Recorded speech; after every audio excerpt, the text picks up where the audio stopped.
परमात्मने नमः।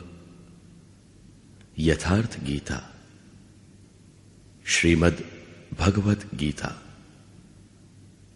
अध्याय 3।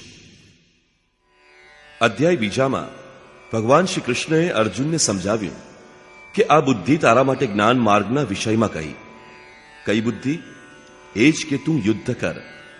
વિજયી બનીશ તો ઉત્તમોત્તમ સ્થાન પામીશ, અને હારીશ તો દેવત્વ.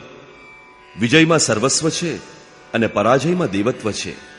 કંઈક તો મળે જ છે. માટે આ દ્રષ્ટિએ લાભ અને હાનિ બંનેમાં કંઈક ને કંઈક મળે છે. કંઈ પણ ગુમાવવા જેવું નથી. વળી કહ્યું કે હવે તું નિષ્કામ કર્મયોગના વિશે સાંભળ. તે વિચારથી તું કર્મના બંધનથી સારી રીતે છૂટી જઈશ. પછી એની વિશેષતાઓ ઉપર ધ્યાન દોર્યું.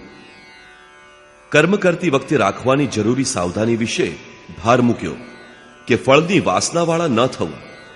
ઈચ્છાઓથી મુક્ત થઈને કર્મમાં પ્રવૃત્ત થા, અને કર્મ કરવામાં તું શ્રદ્ધા રહિત પણ થઈશ નહીં. આટલું કરવાથી તું કર્મના બંધનથી મુક્ત થઈ જઈશ.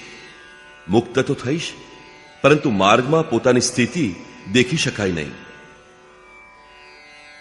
હવે અર્જુનને નિષ્કામ કર્મયોગની સરખામણીમાં જ્ઞાન માર્ગ સરળ અને ફળદાયી દેખાવા લાગ્યો.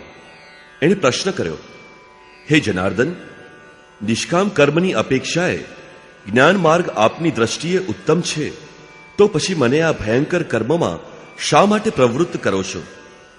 પ્રશ્ન સ્વાભાવિક હતો. માની લઈએ કે એક જ સ્થળ પર પહોંચવાના બે માર્ગ હોય. જો તમારે ખરેખર માર્ગ ઉપર આગળ જવું છે તો તમે જરૂર પૂછશો કે આમાંથી કયો માર્ગ સુગમ છે. જો એમ ન કરો તો તમે પથિક નથી. બરાબર આ જ રીતે અર્જુને પણ પ્રશ્ન કર્યો. અર્જુન ઉવાચ,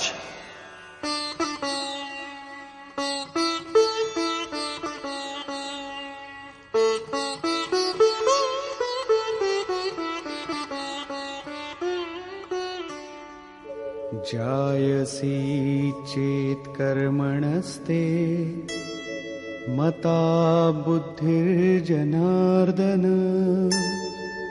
तत्किं कर्मणि घोरे मां नियोजयसि केशव.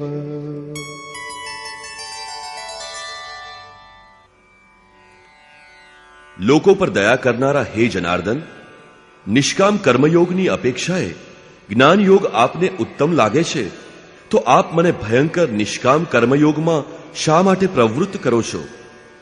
નિષ્કામ કર્મયોગમાં અર્જુનને ભયંકરતા દેખાઈ, કારણ કે તેમાં કર્મ કરવામાં જ તારો અધિકાર છે, ફળમાં ક્યારેય નહીં.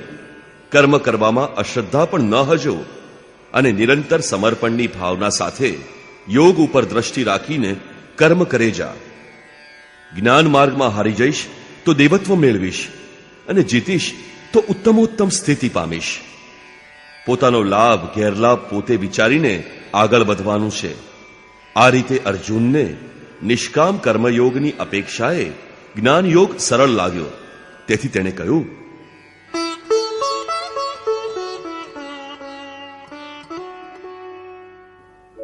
व्यामिश्रेणेव वाक्येन बुद्धिं मोहयसीव मे तदेकं वद निश्चित्य येन श्रेयोऽहमाप्नुयाम्. આપ આવા મિશ્ર વચનોથી મારી બુદ્ધિને મોહિત કરો છો. આપ તો મારી બુદ્ધિનો મોહ દૂર કરવા માટે પ્રવૃત્ત છો. આથી આમાંથી એક નિશ્ચય કરીને મને કહો, જેનાથી હું શ્રેય પરમ કલ્યાણ રૂપ મોક્ષ મેળવી શકું. આ વિશે શ્રી કૃષ્ણએ કહ્યું.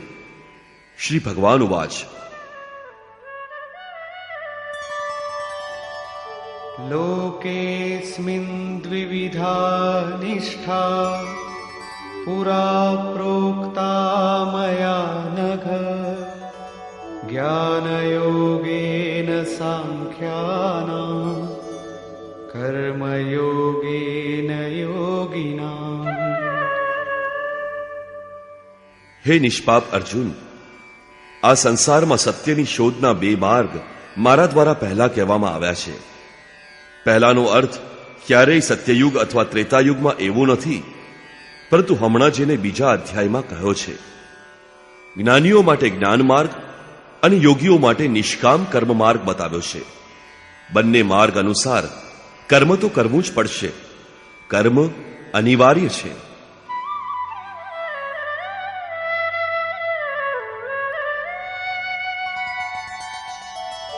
ન કર્મણામનારંભાત નૈષ્કર્મ્યં પુરુષોશ્નુતે ન ચ સંન્યસનાદેવ સિદ્ધિમ સમધિગચ્છતિ.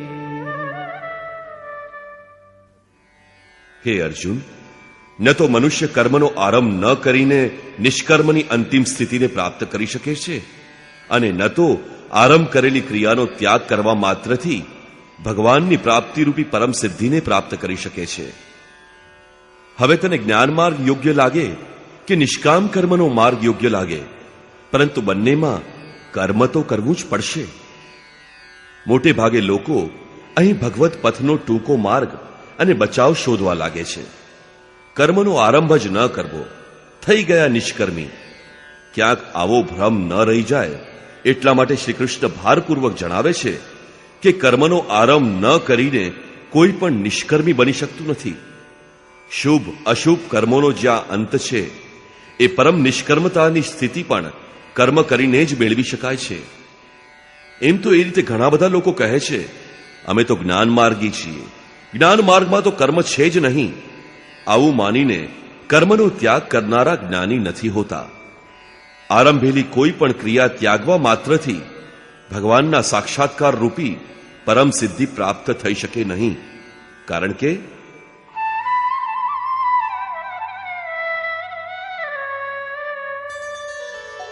नहि कश्चित् क्षणमपि जातु तिष्ठत्य कर्मकृत् कार्यते ह्यवशः कर्म सर्वः प्रकृतिजैर्गुणैः.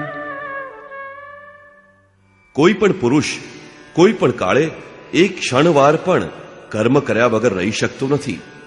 કારણ કે બધા જ લોકો પ્રકૃતિથી ઉત્પન્ન થયેલા ગુણો દ્વારા વિવશ થઈને કર્મ કરે છે. પ્રકૃતિ અને તેના દ્વારા ઉત્પન્ન થયેલા ગુણો જ્યાં સુધી ટકે છે ત્યાં સુધી કોઈ પણ માણસ કર્મ કર્યા વગર રહી શકતો નથી. અધ્યાય 4ના 33મા અને 37મા શ્લોકમાં શ્રી કૃષ્ણ કહે છે કે સર્વ કોઈ કર્મ જ્ઞાનમાં સમાપ્ત થઈ જાય છે. જ્ઞાનરૂપી અગ્નિ સંપૂર્ણ કર્મોને ભસ્મ કરી દે છે.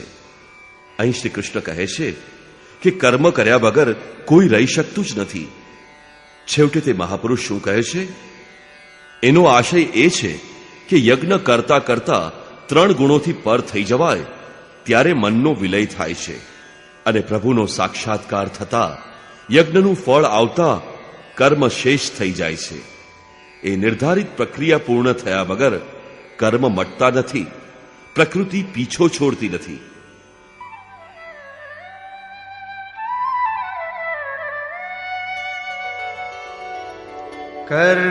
कर्मेन्द्रियाणि संयम्य य आस्ते मनसा स्मरन् इन्द्रियार्थान् विमूढात्मा मिथ्याचार स उच्यते. આટલું જાણ્યા પછી પણ મૂર્ખ લોકો પોતાની ઇન્દ્રિયોને હઠથી રોકી અને મનથી વિષયોનું સ્મરણ કરતા રહે છે. એ લોકો મિથ્યાચારી, આડંબર કરનારા છે, પાખંડી છે, નહીં કે જ્ઞાની. એ સિદ્ધ છે કે શ્રી કૃષ્ણના સમયમાં પણ આવી જ રૂઢિઓ હતી. લોકો જે કરવા યોગ્ય હોય એ છોડીને ઇન્દ્રિયોને હઠથી રોકીને બેસી જતા અને કહેતા કે હું જ્ઞાની છું, પૂર્ણ છું. પણ શ્રી કૃષ્ણ કહે છે કે એ લોકો ધૂર્ત છે. જ્ઞાન માર્ગ સારો લાગે કે નિષ્કામ કર્મયોગ, બંને માર્ગમાં કર્મ તો કરવું જ પડશે.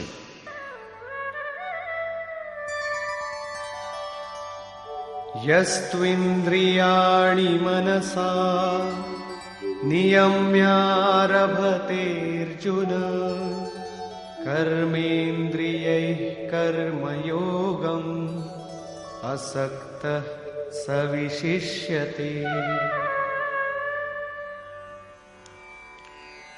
હે અર્જુન, જે પુરુષ મનથી ઇન્દ્રિયોને વશ કરીને મનમાં પણ વાસનાઓનું સ્ફુરણ ન થાય, સંપૂર્ણ રીતે અનાસક્ત બનીને કર્મેન્દ્રિયથી કર્મયોગનું આચરણ કરે છે તે જ શ્રેષ્ઠ છે.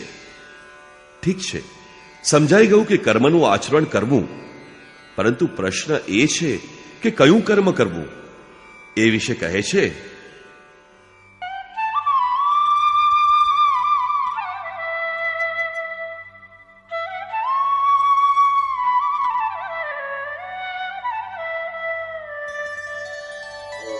नियतं कुरु कर्म त्वं कर्मजायो ह्यकर्मणः शरीरयात्रापि च ते न प्रसिद्धेद कर्मणः।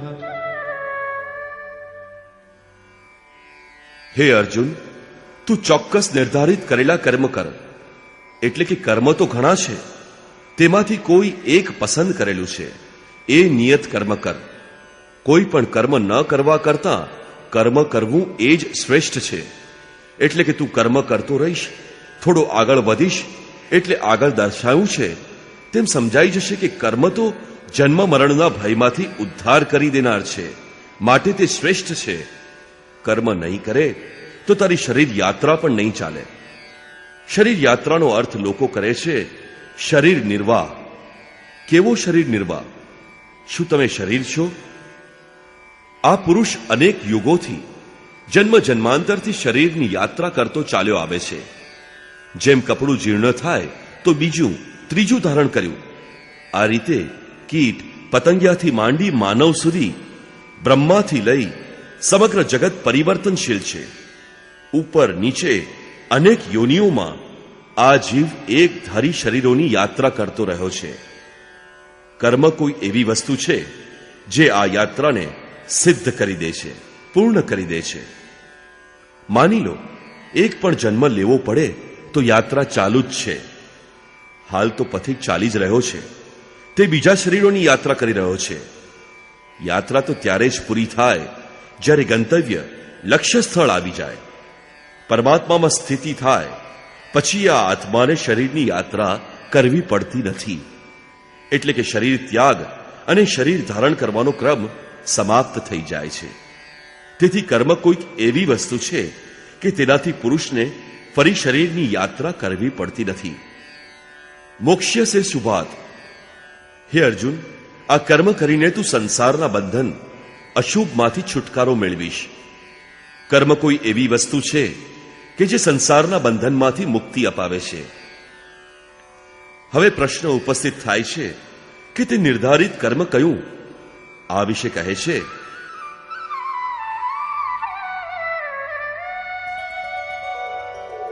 यज्ञार्थात् कर्मणोऽन्यत्र लोकोऽयं कर्मबन्धनः तदर्थं कर्म कौन्तेय मुक्तसङ्ग समाचर। હે અર્જુન, યજ્ઞની પ્રક્રિયા જ કર્મ છે. જેનાથી યજ્ઞ પૂર્ણ થાય તે આચરણ કર્મ છે. સ્પષ્ટ છે કે કર્મ એક નિર્ધારિત પ્રક્રિયા છે. એ સિવાયના જે કર્મો થાય છે તે શું કર્મ નથી? શ્રી કૃષ્ણ કહે છે, ના, તે કર્મ નથી. અન્યત્ર લોકોયમ કર્મબંધનઃ. આ યજ્ઞની પ્રક્રિયા સિવાય દુનિયામાં જે કંઈ કરવામાં આવે છે, આખું જગત રાત દિવસ જેમાં ડૂબેલું રહે છે, તે આ લોકનું એક બંધન છે, નહીં કે તે કર્મ છે. કર્મ તો મોક્ષ્ય સે શુભાત, અશુભ અર્થાત સંસાર બંધનમાંથી છુટકારો અપાવનારું છે. માત્ર યજ્ઞની પ્રક્રિયા જ કર્મ છે. જે કરવાથી યજ્ઞ પૂર્ણ થાય છે એ આચરણ કર્મ છે. આથી હે અર્જુન, આ યજ્ઞની પૂર્તિને માટે સંગ દોષથી અલગ રહીને સારી રીતે કર્મનું આચરણ કર. સંગ દોષથી અલગ થયા વગર આ કર્મ થાય જ નહીં. હવે સમજાઈ ગયું કે યજ્ઞની પ્રક્રિયા જ કર્મ છે. પરંતુ અહીં ફરીથી એક નવો પ્રશ્ન જાગ્યો કે કરવા યોગ્ય યજ્ઞ કયો? આ માટે શ્રી કૃષ્ણ પહેલા યજ્ઞ વિશે બતાવ્યા વિના યજ્ઞ ક્યાંથી આવ્યો, એ શું આપે છે, એ પહેલા એની બધી વિશેષતાઓ સમજાવી અને છેક ચોથા અધ્યાયમાં જઈને સ્પષ્ટ કર્યું કે આ યજ્ઞ શું છે.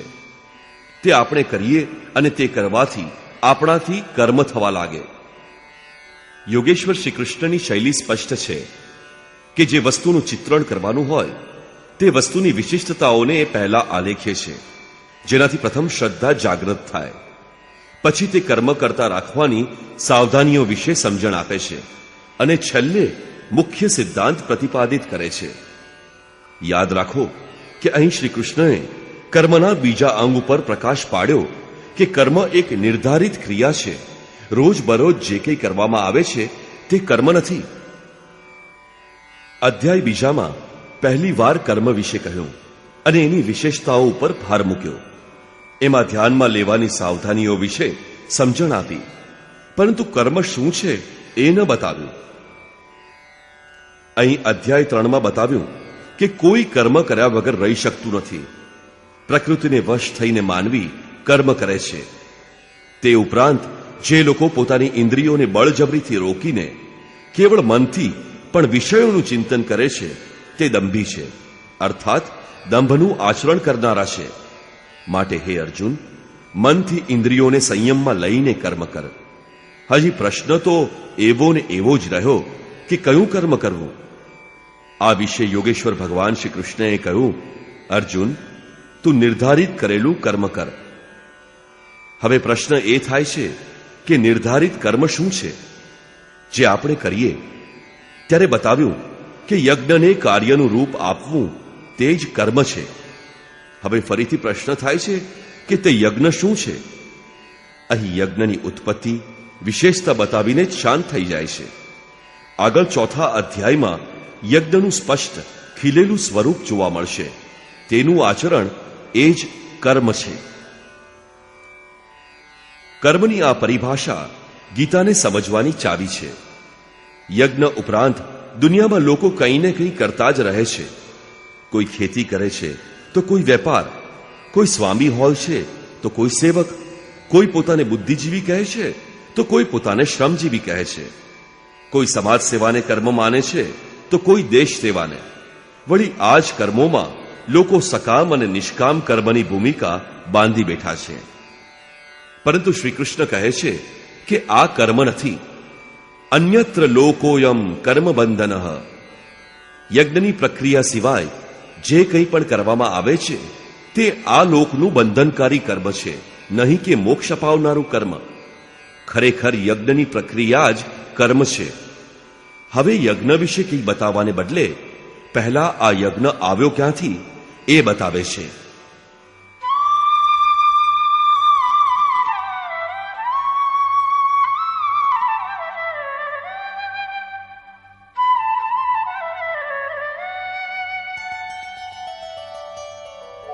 સહ યજ્ઞાઃ પ્રજા સૃષ્ટ્વા પુરોવાચ પ્રજાપતિઃ અનેન પ્રસવિષ્યધ્વં એષવોસ્ત્વિષ્ટકામધુઃ. પ્રજાપતિ બ્રહ્માએ કલ્પની શરૂઆતમાં યજ્ઞ સહિત પ્રજાની રચના કરીને કહ્યું કે આ યજ્ઞ દ્વારા ઉન્નતિ પામશો. આ યજ્ઞ તમારા સૌ માટે ઇષ્ટકા મધુકા, એટલે કે જેમાં અનિષ્ટ નથી, વિનાશ રહિત ઇષ્ટ સંબંધી ઈચ્છાઓને પૂર્ણ કરનારો છે. યજ્ઞ સહિત પ્રજાની રચના કોણે કરી? પ્રજાપતિ બ્રહ્માએ. બ્રહ્મા કોણ? શું 4 મોઢા અને 8 આંખોવાળા દેવતા જે લોકોમાં પ્રચલિત છે એ બ્રહ્મા? ના. શ્રી કૃષ્ણના મતે દેવતા નામની કોઈ અલગ સત્તા છે જ નહીં. તો પછી પ્રજાપતિ છે કોણ? વાસ્તવમાં જેણે પ્રજાના મૂળ ઉદ્ગમ પરમાત્મામાં સ્થાન પ્રાપ્ત કરી લીધું છે એ મહાપુરુષ પ્રજાપતિ છે. બુદ્ધિ જ બ્રહ્મા છે.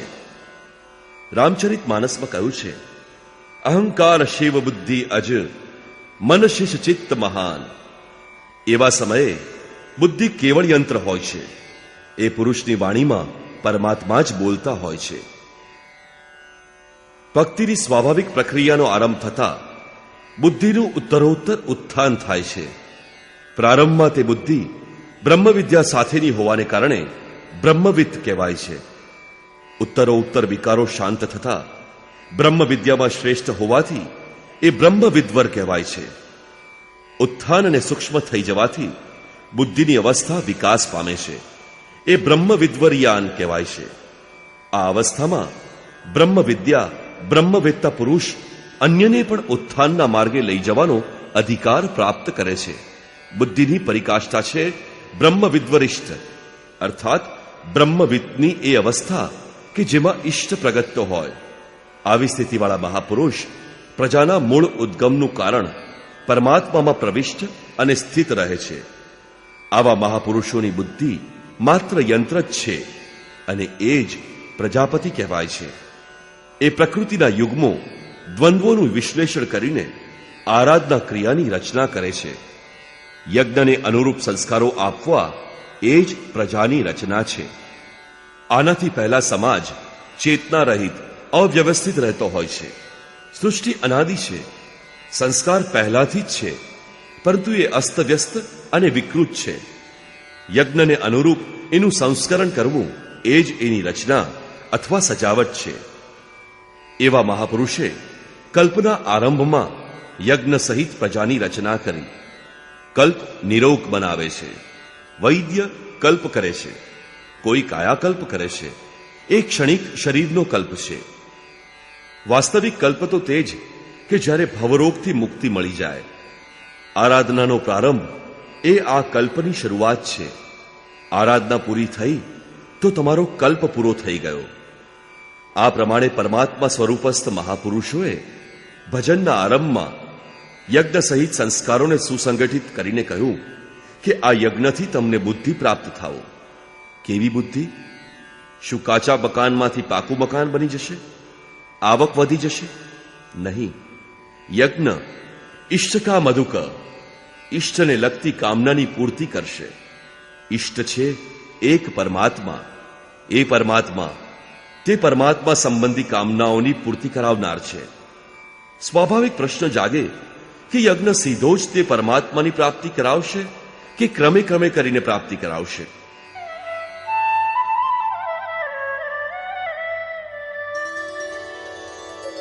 દેવાન ભાવયતાનેન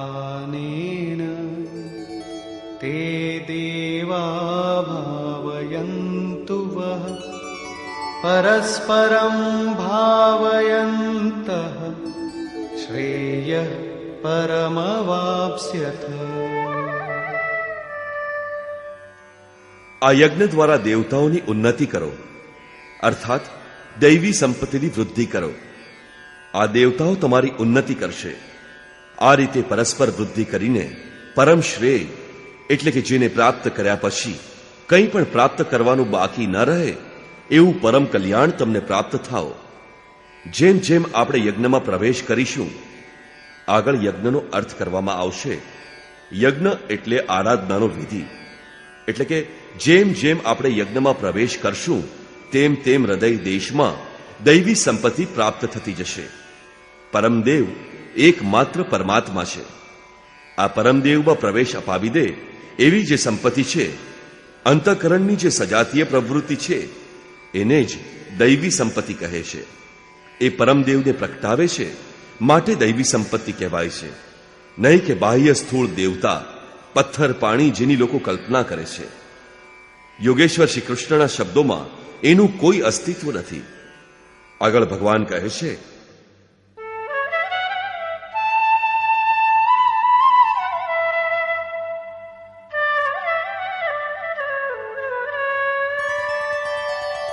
ઇષ્ટાન ભોગાન નિવો દેવા દાસ્યન્તે યજ્ઞભાવિતા તૈર્દત્તાન પ્રદાયેભ્યો यो भुङ्क्तेस्तेन एव सः।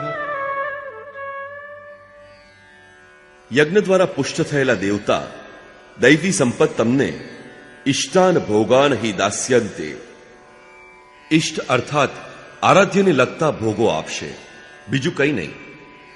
તૈહ દત્તાન, ફક્ત એ એક જ આપનારા છે. ઈષ્ટને મેળવવા માટેનો બીજો કોઈ વિકલ્પ નથી. આ દૈવી ગુણોની વૃદ્ધિ કર્યા સિવાય જે આ સ્થિતિને ભોગવે છે તે નક્કી ચોર છે. જ્યાં એણે કંઈ મેળવ્યું જ નથી તો તે ભોગવશે શું? પરંતુ તે અવશ્ય કહે છે કે હું તો પૂર્ણ છું, તત્વદર્શી છું.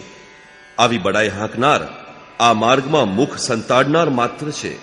એ નક્કી ચોર છે, નહીં કે પ્રાપ્તિવાળો. પરંતુ પ્રાપ્ત કરનારો શું પ્રાપ્ત કરે છે?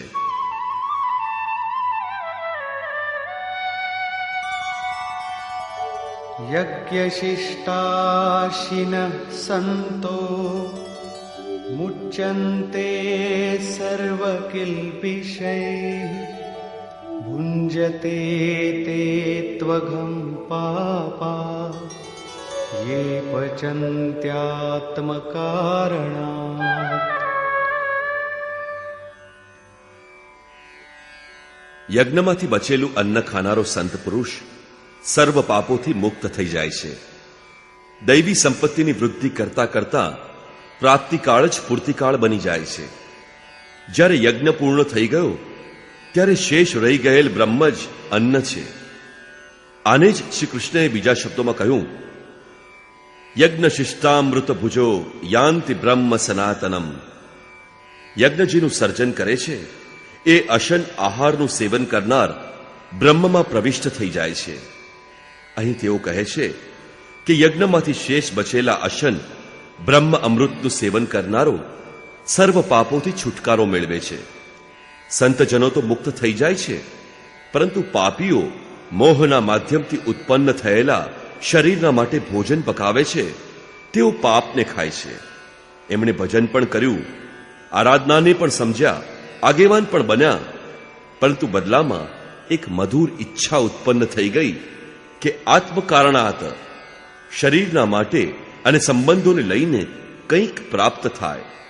એને પ્રાપ્ત તો થઈ જશે, પરંતુ આટલો ભોગ આપ્યા પછી પણ એ પોતાની જાતને હતી ત્યાં ને ત્યાં જ ઉભેલી, જ્યાંથી તેણે ચાલવાની શરૂઆત કરી ત્યાં જ પામશે. આનાથી મોટી ભૂલ બીજી કઈ હોઈ શકે? જ્યારે શરીર જ નાશવંત છે ત્યારે એના સુખ ભોગ ક્યાં સુધી સાથ આપશે? તેઓ આરાધના તો કરે છે, પરંતુ એના બદલામાં પાપ જ ભોગવે છે. ગોસ્વામી તુલસીદાસે કહ્યું છે, પલટી સુધા તે સઠ વિષ લેહી. એ નષ્ટ તો નહીં થાય, પરંતુ તે આગળ નહીં વધે. એટલા માટે શ્રી કૃષ્ણ નિષ્કામ ભાવથી કર્મ ભજન કરવા ઉપર ભાર મૂકે છે. અહીં સુધી શ્રી કૃષ્ણએ સમજાવ્યું કે યજ્ઞ પરમ શ્રેય કરનાર છે અને એની રચના મહાપુરુષો દ્વારા થાય છે. પરંતુ એ મહાપુરુષ પ્રજાની રચના કરવામાં કેમ પ્રવૃત્ત થાય છે એ વિશે કહે છે,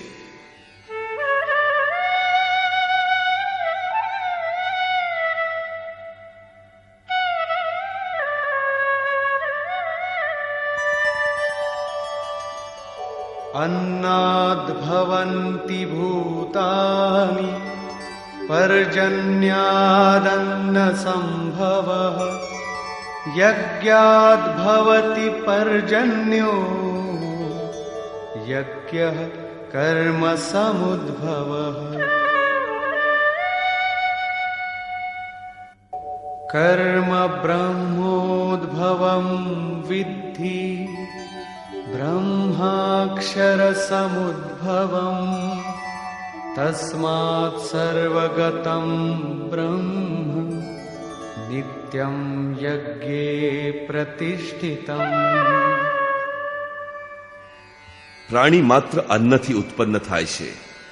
અન્નમ બ્રહ્મ વ્યજાનાત. અન્ન જ પરમાત્મા છે.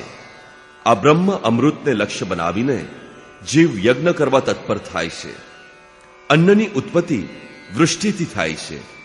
વાદળોમાંથી થનાર વૃષ્ટિ નહીં, પરંતુ કૃપા વૃષ્ટિ. પૂર્વે સંચિત કરેલા યજ્ઞ કર્મો જ કૃપાના રૂપમાં વરસી પડે છે. આજની આરાધના કાલે કૃપાના રૂપમાં મળશે. આથી જ વૃષ્ટિ યજ્ઞથી થાય છે. સ્વાહા સ્વાહા બોલવાથી અને તલ જવ હોમવાથી જ વૃષ્ટિ થતી હોત તો વિશ્વની ઘણી બધી ભૂમિ મરુભૂમિ વિરાન કેમ હોત? હરિયાળી ફળદ્રુપ બની જાત. અહીં કૃપાવૃષ્ટિ યજ્ઞની દેણ છે. આ યજ્ઞ કર્મોથી જ ઉત્પન્ન થાય છે અને કર્મથી જ યજ્ઞ પૂર્ણ થાય છે. એ કર્મને વેદમાંથી ઉત્પન્ન થયેલો માનો. વેદ બ્રહ્મસ્થિત મહાપુરુષની વાણી છે. જે તત્વ વિદિત નથી તેની પ્રત્યક્ષ અનુભૂતિનું નામ વેદ છે, નહીં કે થોડા શ્લોકોનો સંગ્રહ. વેદ અવિનાશી પરમાત્માથી ઉત્પન્ન થયેલા જાણ. આ વેદ નીકળ્યા તો મહાત્માઓના મુખેથી, પરંતુ જે મહાત્માઓ પરમાત્મા સાથે એકરૂપ થઈ ચૂકેલા છે એમના માધ્યમથી અવિનાશી પરમાત્મા જ બોલે છે. એટલા માટે વેદ અપૌરુષેય કહેવાય છે. મહાપુરુષ વેદોને ક્યાંથી પામી ગયા? તો વેદ અવિનાશી પરમાત્માથી ઉત્પન્ન થયા. એ મહાપુરુષો તેની સાથે તદ્રૂપ છે. એ કેવળ યંત્ર છે. તેથી એમના દ્વારા તે જ બોલે છે. કારણ કે યજ્ઞ દ્વારા જ મનના નિરોધકાળમાં એ જાણી શકાય છે. આથી સર્વવ્યાપી પરમ અક્ષર પરમાત્મા સર્વદા યજ્ઞમાં જ પ્રતિષ્ઠિત છે. યજ્ઞ એને પામવાનો એકમાત્ર ઉપાય છે. આના ઉપર જ ભાર મૂકે છે.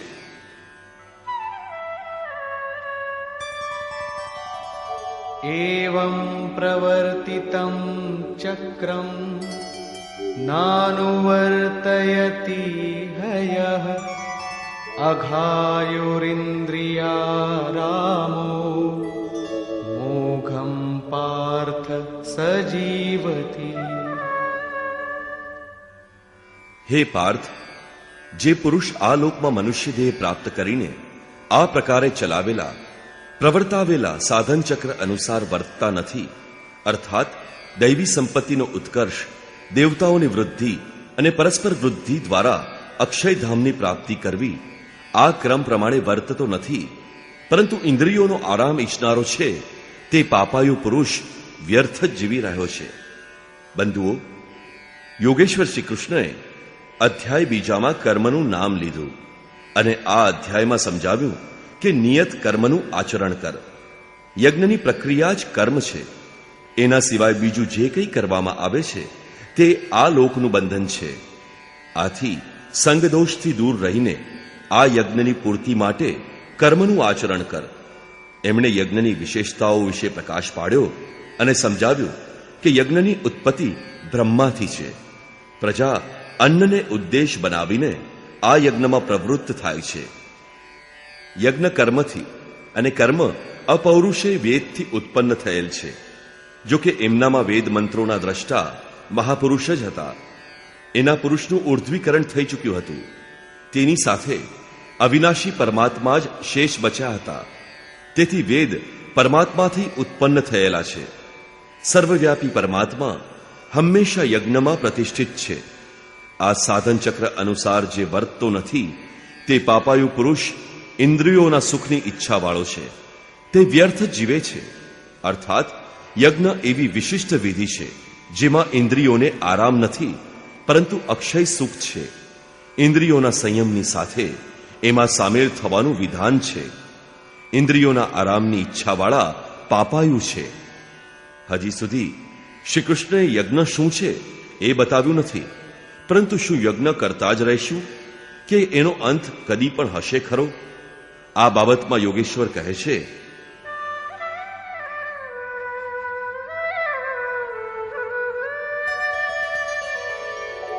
यस्त्वात्मरतिरेव स्यात् आत्मतृप्तश्च मानवः आत्मन्येव च सन्तुष्टः तस्य कार्यं न विद्यते.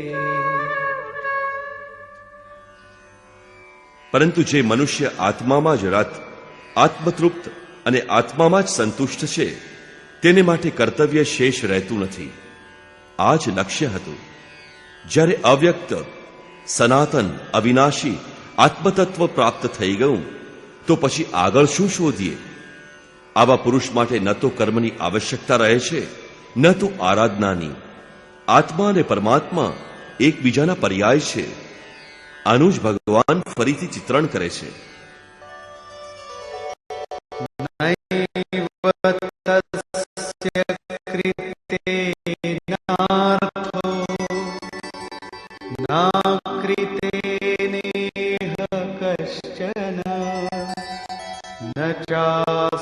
સર્વભૂતેષુ કશ્ચિદર્થવ્યપાશ્રયઃ.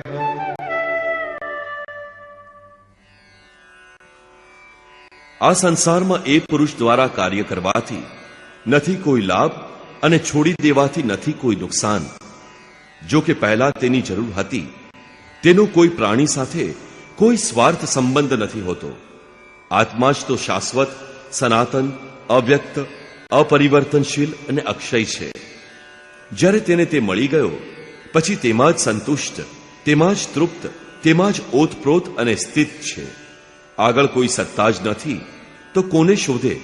શું મળશે? તે પુરુષ માટે કર્મ છોડી દેવાથી કોઈ જ નુકસાન થવાનું નથી. કારણ કે વિકાર જેની ઉપર અંકિત થાય છે એ ચિત્ત જ બચતું નથી. સંપૂર્ણ ભૂતોમાં બાહ્ય જગત અને આંતરિક સંકલ્પો વચ્ચે લેશ માત્ર અર્થ નથી રહેતો. સૌથી મોટો અર્થ હતો પરમાત્મા.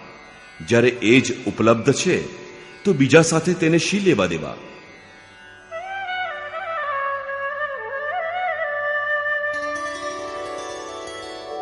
તસ્માદસક્તઃ સતતં કાર્યં કર્મ સમાચર અસક્તો હ્યાચરન કર્મ પરમાપ્નોતિ પુરુષઃ. આ સ્થિતિને પ્રાપ્ત કરવા તું અનાસક્ત બનીને નિરંતર કાર્યમ કર્મ, જે કરવા યોગ્ય કર્મ છે તે કર્મને સારી રીતે કર. કારણ કે અનાસક્ત પુરુષ કર્મના આચરણથી પરમાત્માને પ્રાપ્ત થાય છે. નિયત કર્મ, કાર્ય કર્મ એક જ છે. કર્મની પ્રેરણા આપતા તેઓ કહે છે,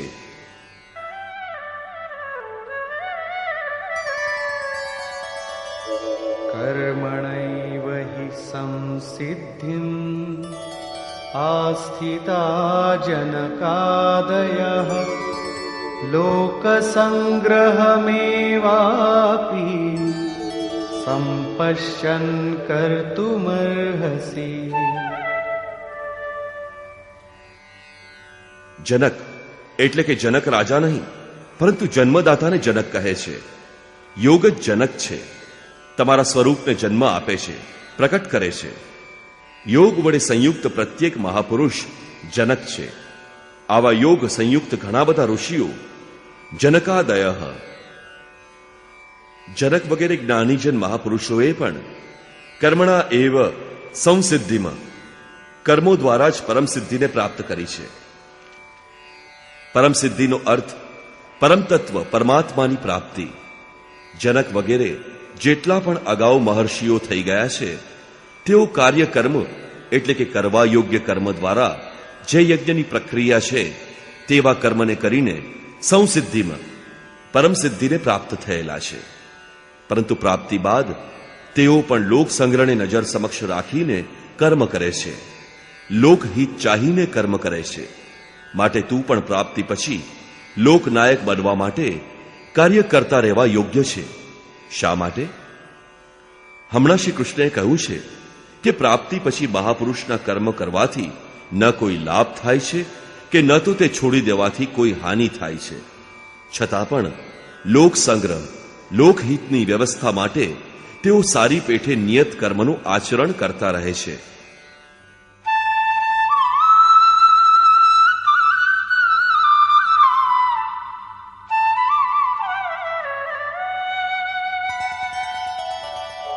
યદ્યદાચરતિ શ્રેષ્ઠઃ તત્તદેવેતરો જનઃ સ યત્પ્રમાણં કુરુતે લોકસ્તદનુવર્તતે. શ્રેષ્ઠ પુરુષ જે આચરણ કરે છે અન્ય લોકો તે પ્રમાણે કરે છે. તે મહાપુરુષ જે કંઈ પ્રમાણ કરી દે છે સંસાર તેને જ અનુસરે છે. પહેલા શ્રી કૃષ્ણએ સ્વરૂપમાં સ્થિત આત્મતૃપ્ત મહાપુરુષની રહેણી કરણી પર પ્રકાશ પાડ્યો કે તેના માટે કર્મ કરવાથી ન કોઈ લાભ છે અને ન કરવાથી કોઈ હાનિ થાય છે. તો પણ જનકાદિ સારી રીતે કર્મ કરતા રહ્યા હતા. અહીં શ્રી કૃષ્ણ ધીમેથી પોતાને એ મહાપુરુષો સાથે સરખાવતા કહે છે કે હું પણ એક મહાપુરુષ છું.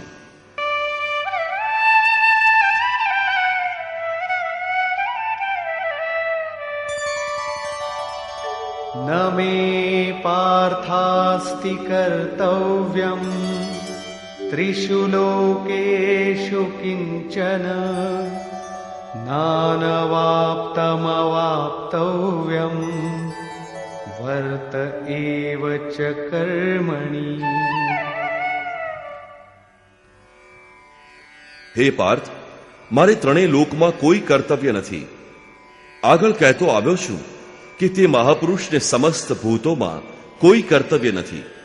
અહીં કહે છે કે ત્રણેય લોકમાં મારું કોઈ પણ કર્તવ્ય બાકી નથી તથા કંઈ પણ પ્રાપ્ત કરવા યોગ્ય વસ્તુ અપ્રાપ્ત પણ નથી.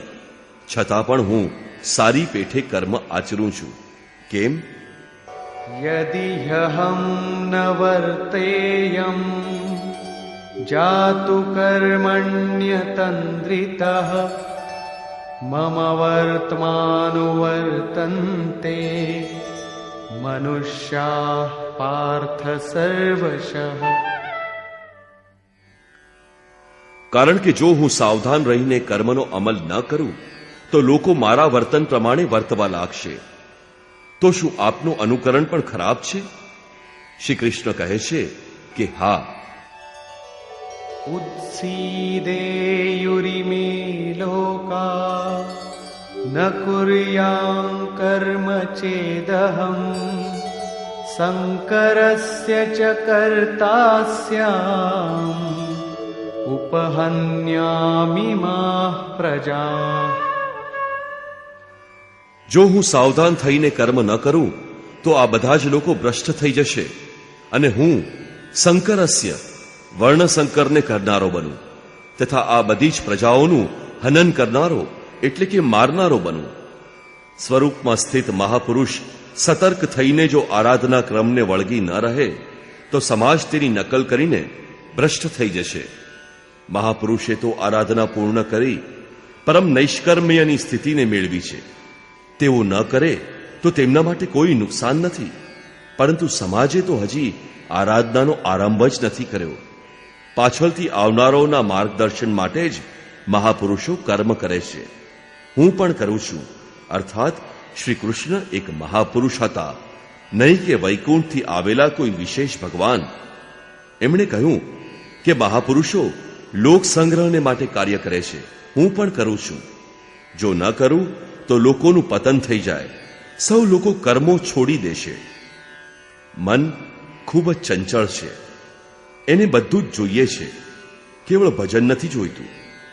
જો સ્વરૂપસ્થ મહાપુરુષ કર્મ ન કરે તો તેની દેખાદેખીથી એને અનુસરનારા પણ તરત જ કર્મ છોડી દેશે. એમને બાનું મળી જાય કે આ ભજન નથી કરતા, પાન ખાય છે, અત્તર લગાડે છે, સામાન્ય વાતો કરે છે, છતાં પણ મહાપુરુષ કહેવાય છે. અને આવો વિચાર કરીને તેઓ પણ આરાધનાથી હટી જાય છે, પતિત થઈ જાય છે.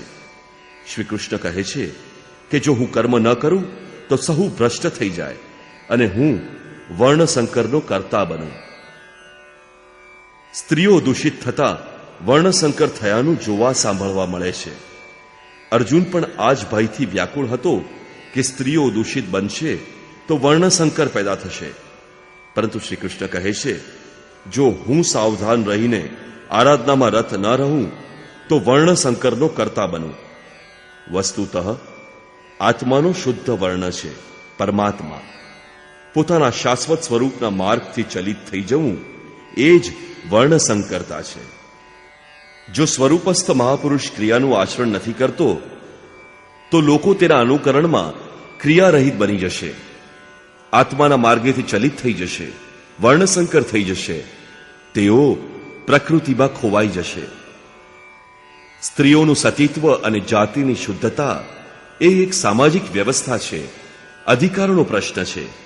સમાજ માટે એની ઉપયોગિતા પણ છે, પરંતુ માતા પિતાની ભૂલોનો સંતાનની સાધના પર કોઈ પણ પ્રભાવ નથી પડતો. આપન કરની પાર ઉતરની. હનુમાન, વ્યાસ, વશિષ્ઠ, નારદ, શુકદેવ, કબીર, ઈસુ વગેરે મહાન મહાપુરુષો થઈ ગયા, જેમને સામાજિક કુલીનતા સાથે કોઈ સંપર્ક જ નથી. આત્મા પોતાના પૂર્વજન્મના ગુણધર્મને લઈને આવે છે. શ્રી કૃષ્ણ કહે છે, મનઃ ષષ્ઠાનિન્દ્રિયાણી પ્રકૃતિ સ્થાની કર્ષતી. મન સહિત ઇન્દ્રિયો વડે જે કાર્ય આ જન્મમાં થાય છે, તેમના સંસ્કારથી જીવાત્મા જૂના શરીરને ત્યાગીને નૂતન શરીરમાં પ્રવેશ કરે છે. આમાં જન્મદાતાઓને શું સંબંધ? તેમના વિકાસમાં કોઈ તફાવત નથી પડ્યો.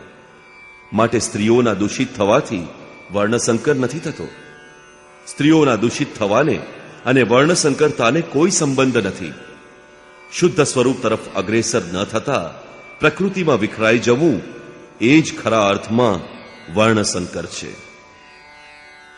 જો મહાપુરુષ સાવધાન થઈને ક્રિયા, નિયત કર્મનો અમલ કરી લોકો દ્વારા ક્રિયા ન કરાવે તો તે પેલી બધી જ પ્રજાઓનું હનન કરનારો, મારનારો બને.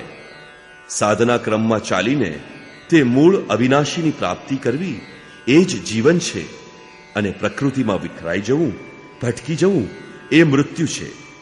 પરંતુ જે મહાપુરુષ આ બધી પ્રજાને ક્રિયા માર્ગે નથી ચલાવતા, સમગ્ર પ્રજાને વિખરાઈ જતી રોકીને સારા માર્ગે નથી વાળતા, તેઓ સમગ્ર પ્રજાનું હનન કરનારા એટલે કે હત્યારા છે, હિંસક છે. અને ક્રમશઃ જે પોતે ચાલતા ચાલતા પોતાની સાથે ચલાવતો રહે છે તે શુદ્ધ અહિંસા છે. ગીતા પ્રમાણે શરીરનું નિધન, નશ્વર કલેવરોનું નિધન માત્ર પરિવર્તન જ છે, હિંસા નહીં.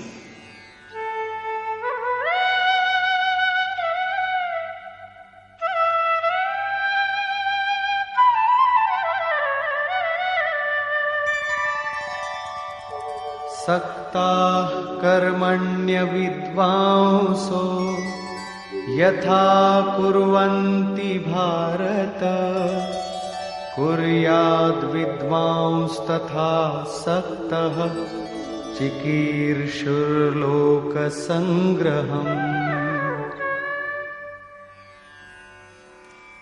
હે ભારત, કર્મમાં આસક્ત થઈને અજ્ઞાની જનો જે પ્રમાણે કર્મ કરે છે તેવી જ રીતે અનાસક્ત વિદ્વાન પૂર્ણ જ્ઞાતા પણ લોક હૃદયમાં પ્રેરણા અને કલ્યાણ સંગ્રહની કામના કરતો કર્મ કરે.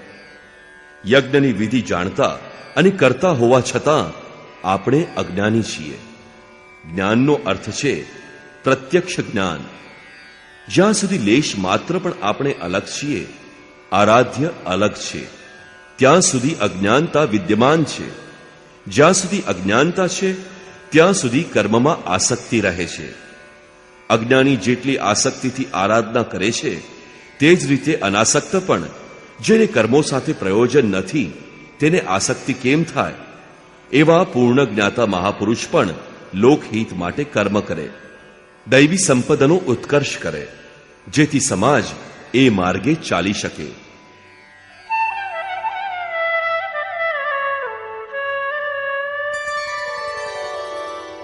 न बुद्धिभेदं जनयेद् अज्ञानां कर्मसंगिनां जोषयेत् सर्वकर्माणि विद्वान् युक्तः समाचरन्. જ્ઞાની પુરુષોએ કર્મોમાં આસક્તિવાળા અજ્ઞાનીઓની બુદ્ધિમાં ભ્રમ પેદા ન કરવો જોઈએ. અર્થાત સ્વરૂપસ્થ મહાપુરુષ ધ્યાન આપે કે તેમના કોઈ પણ આચરણથી તેમને અનુસરનારાઓના મનમાં કર્મ પ્રત્યે અશ્રદ્ધા ઉત્પન્ન ન થઈ જાય. પરમાત્મ તત્વથી સંયુક્ત મહાપુરુષ પણ પોતે સારી રીતે નિયત કર્મ કરતા રહી અન્ય લોકોને કર્મ કરાવે. આ જ કારણ હતું કે પૂજ્ય મહારાજજી વૃદ્ધાવસ્થામાં પણ રાતના 1 કે 2 વાગે ઉઠીને બેસી જતા અને ઉધરસ ખાતા 3 વાગે બોલવા લાગતા, ઉઠો માટીના પૂતળાઓ. સૌ ઉઠીને ચિંતનમાં લાગી જાય તો પોતે થોડું સૂઈ જાય. થોડી વાર પછી ઉઠીને બેસી જાય અને કહે, તમે લોકો વિચારતા હશો કે મહારાજ સૂઈ ગયા છે, પરંતુ હું સૂતો નથી, શ્વાસમાં લાગેલો છું. વૃદ્ધાવસ્થાનું શરીર છે, બેસવામાં કષ્ટ થાય છે, તેથી હું પડ્યો રહું છું. પરંતુ તમારે તો સ્થિર અને સીધા બેસીને ચિંતનમાં લાગી જવાનું છે. જ્યાં સુધી તેલની ધારાની જેમ શ્વાસની દોરી ન લાગી જાય, ક્રમ ન તૂટે, અન્ય સંકલ્પ વચમાં વ્યવધાન ઉત્પન્ન ન કરી શકે, ત્યાં સુધી સતત લાગી રહેવું એ સાધકનો ધર્મ છે. મારો શ્વાસ તો વાંસની જેમ સ્થિર છે. આ જ કારણ છે કે અનુયાયીઓ દ્વારા કરાવવા માટે તે મહાપુરુષ સારી રીતે કર્મનું આચરણ કરે છે. जिस गुण को सिखावई उसे करके दिखावई. આ રીતે સ્વરૂપસ્થ મહાપુરુષે પણ પોતે કર્મ કરતા રહી સાધકોને પણ આરાધનામાં લગાડવા જોઈએ. સાધક પણ આરાધનામાં પરોવાય, પરંતુ તે ભલે જ્ઞાનયોગી હોય અથવા સમર્પણ ભાવવાળા નિષ્કામ કર્મયોગી હોય. સાધકમાં સાધનાનો અહંકાર ન આવવો જોઈએ. કર્મ કોની દ્વારા થાય છે, તે થવામાં કયું કારણ છે, આના ઉપર શ્રી કૃષ્ણ પ્રકાશ પાડે છે.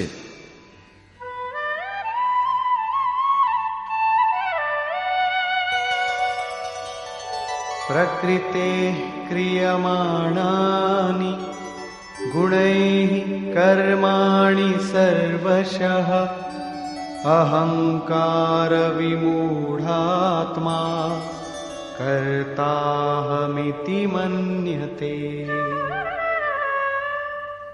આરંભથી પૂર્તિ પર્યંત સંપૂર્ણ કર્મ પ્રકૃતિના ગુણો દ્વારા કરવામાં આવે છે. છતાં પણ અહંકારથી વિશેષ મૂઢ પુરુષ હું કરતા છું એવું માની લે છે. આવું કેમ માની લેવાય કે આરાધના પ્રકૃતિના ગુણો દ્વારા થાય છે? આવું કોણે જોયું? આના પરથી કહે છે, તત્વવિત્તુ મહાબાહો ગુણકર્મ વિભાગયો ગુણા ગુણેષુ વર્તન્તે ઇતિ મત્વા ન સજ્જતે. હે મહાબાહો, ગુણ અને કર્મના વિભાગને તત્વવિત્ત પરમતત્વ પરમાત્માને જાણનારા મહાપુરુષોએ જોયા અને સંપૂર્ણ ગુણ ગુણોમાં જ વર્તી રહ્યા છે. આવું માનીને તે ગુણ અને કર્મોના કર્તાપણામાં આસક્ત થતા નથી. અહીં તત્વનો અર્થ પરમ તત્વ પરમાત્મા છે, નહીં કે 5-25 તત્વ જેની લોકો ગણતરી કરે છે. યોગેશ્વર શ્રી કૃષ્ણના શબ્દોમાં તત્વ એકમાત્ર પરમાત્મા છે, બીજું કોઈ તત્વ છે જ નહીં. ગુણોને પાર કરીને પરમ તત્વ પરમાત્મામાં સ્થિત મહાપુરુષ ગુણ પ્રમાણે કર્મોના વિભાજન જોઈ શકે છે. તામસી ગુણ હશે તો તેનું કાર્ય આલસ્ય, નિદ્રા, પ્રમાદ હશે. કાર્યમાં પ્રવૃત્ત ન થવાનો સ્વભાવ. રાજસી ગુણ હશે તો આરાધનામાંથી પાછો ન પડવાનો સ્વભાવ, શૌર્ય, સ્વામીભાવથી કર્મ થશે. અને સાત્વિક ગુણ કાર્યરત થવાથી ધ્યાન, સમાધિ, અનુભવી ઉપલબ્ધિ, ધારાવાહિક ચિંતન, સ્વભાવમાં સરળતા હશે. ગુણ પરિવર્તનશીલ છે. પ્રત્યક્ષદર્શી જ્ઞાની જોઈ શકે છે કે ગુણોને અનુરૂપ કર્મોનો ઉત્કર્ષ અપકર્ષ થાય છે. ગુણ પોતાના કાર્ય કરાવી લે છે, અર્થાત ગુણ ગુણમાં જ વર્તે છે. આવું સમજીને તે પ્રત્યક્ષ દ્રષ્ટા કર્મમાં આસક્ત થતો નથી. પરંતુ જે ગુણોને પાર પામ્યો નથી, જે હજી રસ્તામાં જ છે, એને તો કર્મમાં આસક્ત રહેવાનું જ છે. માટે પ્રકૃતેર્ગુણ સમ્મૂઢાઃ સજ્જન્તે ગુણ કર્મસુ તાન કૃત્સ્નવિદો મંદાન કૃત્સ્નવિન્ન વિચાલયે. પ્રકૃતિના ગુણથી મોહિત થયેલા પુરુષ ગુણ અને કર્મોમાં ક્રમશઃ નિર્મળ ગુણો તરફ ઉન્નતિ જોઈને એમાં આસક્ત થાય છે. તેને સારી રીતે નહીં સમજનારા મંદાન, શિથિલ પ્રયત્નો વાળાને આ સારી રીતે જાણનારો જ્ઞાની ચલાયમાન ન કરે, તેમને હતોત્સાહ ન કરે, પરંતુ પ્રોત્સાહન આપે. કારણ કે કર્મ કરીને જ તેમણે પરમ નૈષ્કર્મ્યની સ્થિતિને પામવાનું છે. પોતાની શક્તિ અને સ્થિતિનું આકલન કરીને કર્મમાં પ્રવૃત્ત થનારા જ્ઞાન માર્ગી સાધકોએ કર્મોને ગુણોની દેન હોવાનું માનવું જોઈએ. પોતાને કરતા માનીને અહંકારી ન બની જાય. નિર્મળ ગુણોને પ્રાપ્ત કરીને પણ તેમાં આસક્ત ન બને. પરંતુ નિષ્કામ કર્મયોગીએ કર્મ અને ગુણોના વિશ્લેષણમાં સમય આપવાની કોઈ જરૂર નથી. એણે તો બસ સમર્પણ સાથે કર્મ કરતા રહેવાનું છે. કયો ગુણ આવે છે અને કયો ગુણ જાય છે એ જોવાની જવાબદારી ઈષ્ટની બની જાય છે. ગુણોનું પરિવર્તન અને ક્રમે ક્રમે ગુણોનું ઉત્થાન એ પણ ઈષ્ટની દેન છે એમ તે માને છે, અને કર્મ થાય એ પણ એની જ દેન છે એમ તે માને છે. માટે કર્તાપણાનો અહંકાર અથવા ગુણોમાં આસક્તિ થવાની સમસ્યા એને માટે નથી રહેતી, પરંતુ તે કર્મમાં સતત વ્યસ્ત રહે છે. આ વિશે તેમજ તેની સાથે સાથે યુદ્ધનું સ્વરૂપ બતાવતા શ્રી કૃષ્ણ કહે છે,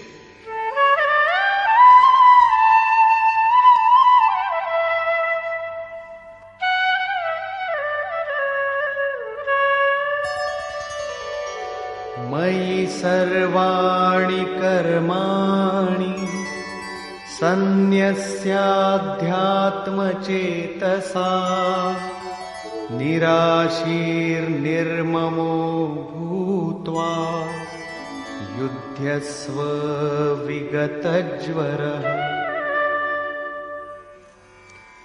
માટે હે અર્જુન, તું આધ્યાત્મ ચેતસા અંતરાત્મામાં ચિત્તનો નિરોધ કરીને ધ્યાનસ્થ થઈને સંપૂર્ણ કર્મોને મારામાં અર્પણ કરીને આશા રહિત, મમતા રહિત અને સંતાપ રહિત થઈને યુદ્ધ કર. જ્યારે ચિત્ત ધ્યાનમાં સ્થિત છે, લેશ માત્ર પણ ક્યાંય આશા નથી, કર્મમાં મમત્વ નથી, અસફળતાનો સંતાપ નથી, તો તે પુરુષ કયું યુદ્ધ કરશે? જ્યારે ચારે બાજુથી ચિત્ત સમેટાઈને હૃદય દેશમાં નિરુદ્ધ થતું જાય છે, ત્યારે તે લડે શા માટે? કોની જોડે લડે? અને ત્યાં છે કોણ? હકીકતમાં જ્યારે તમે ધ્યાનમાં પ્રવેશ કરશો ત્યારે યુદ્ધનું સાચું સ્વરૂપ પ્રગટ થાય છે.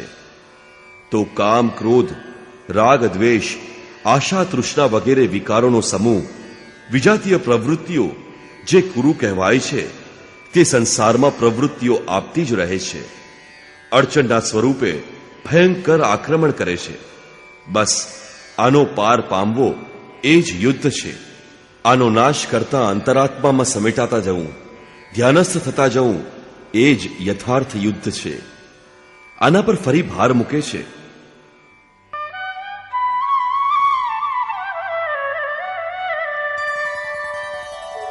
યે મે મતમિદં નિત્યં અનુતિષ્ઠન્તિ માનવાઃ શ્રદ્ધાવન્તો ન સૂયન્તો મુચ્યન્તે તેપિ કર્મભિઃ.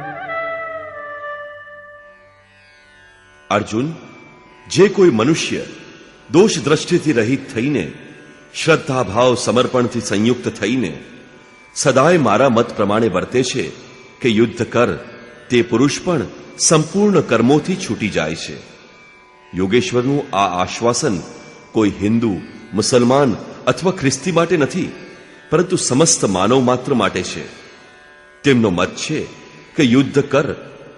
એથી એવું પ્રતીત થાય છે કે આ ઉપદેશ યુદ્ધ કરનારાઓ માટે હતો. અર્જુનની સામે તો સદભાગ્યે વિશ્વયુદ્ધની સંરચના હતી. તમારી સામે તો કોઈ યુદ્ધ જ નથી. તમે ગીતા પાછળ કેમ પડ્યા છો? કારણ કે કર્મોથી મુક્તિનો ઉપાય તો યુદ્ધ કરનારા માટે છે. પરંતુ આવું કંઈ નથી. હકીકતમાં આ તો અંતરદેશની લડાઈ છે. ક્ષેત્ર અને ક્ષેત્રજ્ઞનો, વિદ્યા અને અવિદ્યાનો, ધર્મક્ષેત્ર અને કુરુક્ષેત્રનો સંઘર્ષ છે. તમે જેમ જેમ ધ્યાનમાં ચિત્તનો નિરોધ કરશો, વિજાતીય પ્રવૃત્તિ અડચણના રૂપમાં પ્રત્યક્ષ થાય છે, ભયંકર આક્રમણ કરે છે. એનું શમન કરતા કરતા ચિત્તનો નિરોધ કરતા જવું એ જ ખરું યુદ્ધ છે.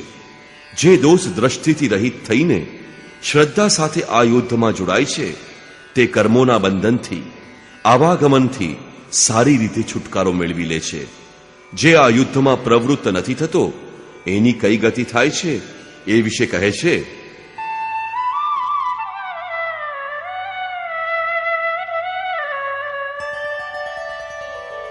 ये त्वेतदभ्यसूयन्तो नानुतिष्ठन्ति मे मतम् सर्वज्ञानविमूढांस्तान् विद्धि नष्टान चेतसः. જે દોષ દ્રષ્ટિવાળા અચેતસઃ મોહ નિશામાં અચેત થયેલા લોકો મારા મત પ્રમાણે નથી વર્તતા, અર્થાત ધ્યાનસ્થ થઈને, આશા, મમતા, સંતાપ રહિત થઈને સમર્પણની સાથે યુદ્ધ નથી કરતા. સર્વ જ્ઞાન વિમૂઢાન, જ્ઞાન માર્ગમાં સર્વથા મોહિત એ લોકોને તું કલ્યાણથી ભ્રષ્ટ થયેલા જ જાણ. જ્યારે આ જ સાચું છે તો લોકો કરતા કેમ નથી એ વિશે શ્રી કૃષ્ણ કહે છે. सदृशं चेष्टते स्वस्याः प्रकृतेर्ज्ञानवानपि प्रकृतिं यान्ति भूतानि निग्रहः किं करिष्यति. સગળા પ્રાણી પોતાની પ્રકૃતિને જ પામે છે. પોતાના સ્વભાવથી પરવશ થઈને કર્મમાં ભાગ લે છે. પ્રત્યક્ષદર્શી જ્ઞાની પોતાની પ્રકૃતિ મુજબ ચેષ્ટા કરે છે. પ્રાણી પોતાના કર્મો પ્રમાણે વર્તે છે અને જ્ઞાની પોતાના સ્વરૂપમાં. જે પ્રમાણે જેની પ્રકૃતિનું દબાણ હોય એ રીતે તે કાર્ય કરે છે. આ સ્વયં સિદ્ધ છે. આમાં કોઈ શું નિરાકરણ કરી શકે?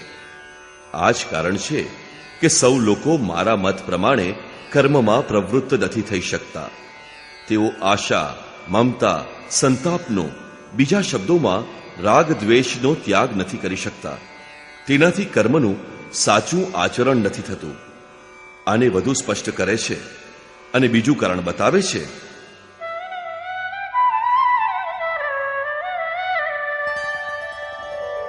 इन्द्रियस्येन्द्रियस्यार्थे रागद्वेषौ व्यवस्थितौ तयोर्नवशमागच्छेत् तौ ह्यस्य परिपन्थिनौ. ઇન્દ્રિય અને ઇન્દ્રિયોના ભોગમાં રાગ અને દ્વેષ રહેલા છે. આ બંનેને વશ થવું જોઈએ નહીં, કારણ કે આ કલ્યાણ માર્ગમાં કર્મથી ચલિત કરનારી પ્રણાલીમાં આ રાગ અને દ્વેષ ભયંકર શત્રુઓ છે. આરાધનાનું અપહરણ કરી લે છે. જ્યારે શત્રુઓ અંદર છે તો બહાર કોઈ બીજા કોઈની જોડે કેમ લડે? શત્રુ તો ઇન્દ્રિય અને ભોગોના સંસર્ગમાં છે, અંતઃકરણમાં છે. માટે આ યુદ્ધ પણ અંતઃકરણનું યુદ્ધ છે. કારણ કે શરીર જ ક્ષેત્ર છે. આમાં સજાતીય વિજાતીય બંને પ્રવૃત્તિઓ, વિદ્યા અને અવિદ્યા રહે છે, જે માયાના બે અંગો છે. આ જ પ્રવૃત્તિઓનો પાર પામવો, સજાતીય પ્રવૃત્તિઓને સાધીને એ વિજાતીયનો અંત લાવવો એ યુદ્ધ છે.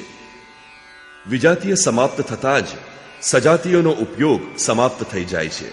સ્વરૂપનો સ્પર્શ કરીને સજાતીયનું પણ એના અંતરાલમાં વિલીન થઈ જવું, આ રીતે પ્રકૃતિનો પાર પામવો એ યુદ્ધ છે. આ ધ્યાનમાં જ સંભવી શકે.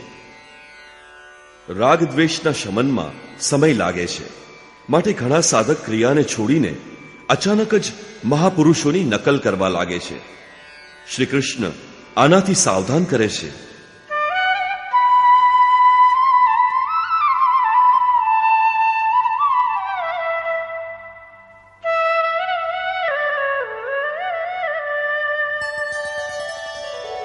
श्रेयान् स्वधर्मो विगुणः परधर्मात् स्वनुष्ठिता स्वधर्मे निधनं श्रेयः परधर्मो भयावह. એક સાધક 10 વર્ષથી સાધનામાં લાગેલો છે અને બીજો આજે જ સાધનામાં પ્રવેશ કરી રહ્યો છે. બંનેની ક્ષમતા સરખી નહીં હોય. પ્રારંભિક સાધક જો તેની નકલ કરશે તો નષ્ટ થઈ જશે. આ ઉપર શ્રી કૃષ્ણ કહે છે કે સારી રીતે આચરણ કરેલા બીજાના ધર્મ કરતા ગુણ રહિત હોય તો પણ પોતાનો ધર્મ અધિક ઉત્તમ છે. સ્વભાવથી ઉત્પન્ન કર્મમાં પ્રવૃત્ત થવાની ક્ષમતા સ્વધર્મ છે. પોતાની ક્ષમતા મુજબ કર્મમાં પ્રવૃત્ત થવાથી સાધક કોઈક દિવસે પાર ઉતરી જાય છે. માટે સ્વધર્માચરણમાં મરવું જ પરમ કલ્યાણકારી હોય છે. જ્યાંથી સાધન છૂટશે, શરીર મળતા ફરી ત્યાંથી જ પ્રારંભ થશે. આત્મા તો અમર છે. શરીર એટલે કે વસ્ત્ર બદલવાથી તમારી બુદ્ધિ તો બદલાઈ નથી જતી. પોતાથી જેવો આગળ છે તેમના જેવો સ્વાંગ સજવાથી સાધક ભયને પામશે. ભય પ્રકૃતિમાં હોય છે, પરમાત્મામાં નહીં. પ્રકૃતિનું આવરણ હજી વધુ ગાઢ થઈ જશે. આ ભાગવત માર્ગમાં નકલનું બાહુલ્ય છે. પૂજ્ય મહારાજજીને એકવાર આકાશવાણી થઈ હતી કે અનુસૂયા જઈને રહે, તો તેઓ જમ્મુથી ચિત્રકૂટ આવ્યા અને અનુસૂયાના ઘોર જંગલમાં નિવાસ કરવા લાગ્યા. ઘણા મહાત્માઓ ત્યાંથી આવજા કરતા હતા. એકે જોયું કે પરમહંસજી દિગંબર નિવાસ કરે છે, તેમનું સન્માન છે કે તરત જ એમણે કૌપીન ફેંકી દીધું, દંડ કમંડળ એક અન્ય મહાત્માને આપી દીધું અને દિગંબર થઈ ગયા. થોડા સમય પછી તેઓ આવ્યા તો જોયું પરમહંસજી લોકો સાથે વાતો પણ કરે છે, ગાળો પણ દે છે. મહારાજજીને આદેશ અપાયેલો કે ભક્તોના કલ્યાણ અર્થે ભક્તોને ખખડાવે, આ માર્ગના પ્રવાસીઓ ઉપર ધ્યાન રાખે. મહારાજજીની નકલ કરીને એ મહાત્મા પણ ગાળો ભાંડવા લાગ્યા, પરંતુ સામેથી લોકો પણ વિરોધ કરવા લાગ્યા. મહાત્મા કહેવા લાગ્યા, ત્યાં કોઈ બોલતું નથી, અહીં તો બધા જ સામા થાય છે. 2 વર્ષ પછી પાછા ફર્યા તો જોયું પરમહંસજી ગાદી પર બિરાજેલા છે. લોકો પંખા નાખી રહ્યા છે, ચામર ઢોળી રહ્યા છે. તેમણે જંગલના જ એક ખંડેરમાં તખ્ત મંગાવ્યો, ગાદી બિછાવી, 2 માણસોને ચામર ઢોળવાનું કામ સોંપ્યું. દરેક સોમવારે મેદની જમાવવા લાગ્યા કે છોકરો જોઈએ તો 50 રૂપિયા અને છોકરી જોઈએ તો 25 રૂપિયા. પરંતુ ઉધરે અંત ન હોય નિબાહુ, 1 મહિનામાં જ 2% થઈને ચાલ્યા ગયા. આ ભગવાન માર્ગમાં નકલ કોઈ દિવસ સાથ નથી આપતી. સાધકે સ્વધર્મનો જ અમલ કરવો જોઈએ. સ્વધર્મ શું છે? બીજા અધ્યાયમાં શ્રી કૃષ્ણએ સ્વધર્મનો ઉલ્લેખ કરીને કહ્યું હતું કે સ્વધર્મનો વિચાર કરીને પણ અર્જુન તારે યુદ્ધ કરવું જોઈએ. ક્ષત્રિય માટે આના સિવાય અન્ય કોઈ વધુ કલ્યાણકારી માર્ગ નથી. સ્વધર્મમાં અર્જુન ક્ષત્રિય જ છે. સંકેત કરવામાં આવ્યો કે અર્જુન જે બ્રાહ્મણ છે, વેદોનો ઉપદેશ તેના માટે ક્ષુદ્ર જલાશય સમાન છે. તું વેદોથી પણ ઉપર ઉઠ અને બ્રાહ્મણ બન. અર્થાત સ્વધર્મમાં પરિવર્તન સંભવ છે. ત્યાં વળી ફરી કહ્યું કે રાગ દ્વેષને વશ ન થા, એને કાપ. સ્વધર્મ શ્રેયસ્કર છે. આનો એ આશય નથી કે અર્જુન કોઈ બ્રાહ્મણની નકલ કરી એના જેવો વેશ પહેરી લે. એક જ કર્મપથને મહાપુરુષે 4 શ્રેણીઓમાં વિભાજિત કર્યો: નિકૃષ્ટ, મધ્યમ, ઉત્તમ, અતિ ઉત્તમ. આ શ્રેણીના સાધકોને ક્રમશઃ શુદ્ર, વૈશ્ય, ક્ષત્રિય અને બ્રાહ્મણ એવા નામ આપ્યા. શુદ્ર જેવી ક્ષમતા વડે કર્મનો આરંભ થાય છે અને સાધના ક્રમથી એ જ માણસ બ્રાહ્મણ બની જાય છે. આનાથી પણ આગળ જ્યારે તે પરમાત્મામાં પ્રવેશ મેળવી લે છે ત્યારે ન બ્રાહ્મણો ન ક્ષત્રિય ન વૈશ્યો ન શુદ્ર ચિદાનંદ રૂપ શિવ કેવલો અહમ. તે વર્ણથી ઉપર જાય છે. શ્રી કૃષ્ણ પણ આ જ કહે છે, ચાતુર્વર્ણ્ય મયા સૃષ્ટમ. 4 વર્ણોની રચના મેં જ કરી છે. તો શું જન્મને આધારે મનુષ્યોના ભાગલા પાડ્યા? ના, ગુણકર્મ વિભાગશઃ. ગુણોના આધારે કર્મને વહેંચ્યું. કયું કર્મ? શું સાંસારિક કર્મ? શ્રી કૃષ્ણ કહે છે નહીં, નિયત કર્મ. તો નિયત કર્મ શું છે? તે છે યજ્ઞની પ્રક્રિયા, જેમાં હોય છે શ્વાસનો પ્રશ્વાસમાં હવન, પ્રશ્વાસનો શ્વાસમાં હવન. ઇન્દ્રિય સંયમનો શુદ્ધ અર્થ છે યોગ સાધના. એ આરાધના આરાધ્ય દેવ સુધી પહોંચવા વાળી વિધિ વિશેષ જ આરાધના છે. એ જ આરાધના કર્મને 4 શ્રેણીઓમાં વિભાજિત કરવામાં આવ્યું છે. જેવી ક્ષમતાવાળો પુરુષ હોય એણે એ જ શ્રેણીથી આરંભ કરવો જોઈએ. આ જ સૌના પોતપોતાના સ્વધર્મ છે. જો તે પુરોગામીની નકલ કરશે તો તેને ભય લાગશે. સર્વથા નષ્ટ તો નહીં થઈ જાય, કારણ કે આમાં બીજનો નાશ નથી થતો. હા, તે પ્રકૃતિના દબાણથી ભયાક્રાંત દીનહીન અવશ્ય થઈ જશે. શિશુવયનો વિદ્યાર્થી સ્નાતક કક્ષામાં બેસવા લાગે તો શું તે સ્નાતક થઈ જવાનો? તે પ્રારંભિક વર્ણમાળાથી જ વંચિત થઈ જવાનો. અર્જુન પ્રશ્ન કરે છે કે હે ભગવાન, માણસ પોતાના સ્વધર્મનું આચરણ કેમ નથી કરી શકતો? અર્જુન વાચ: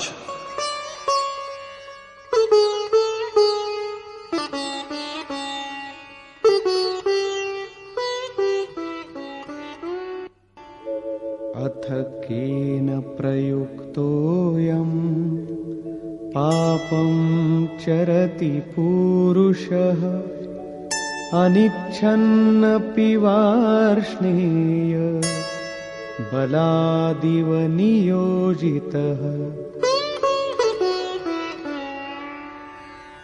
હે શ્રી કૃષ્ણ, પછી આ પુરુષ જાણે બળજબરીથી કસડાતો હોય તેમ કોનો પ્રેર્યો પાપનું આચરણ કરે છે? આપના મત અનુસાર કેમ નથી ચાલી શકતો? આ વિશે યોગેશ્વર શ્રી કૃષ્ણ કહે છે. શ્રી ભગવાન વાચ: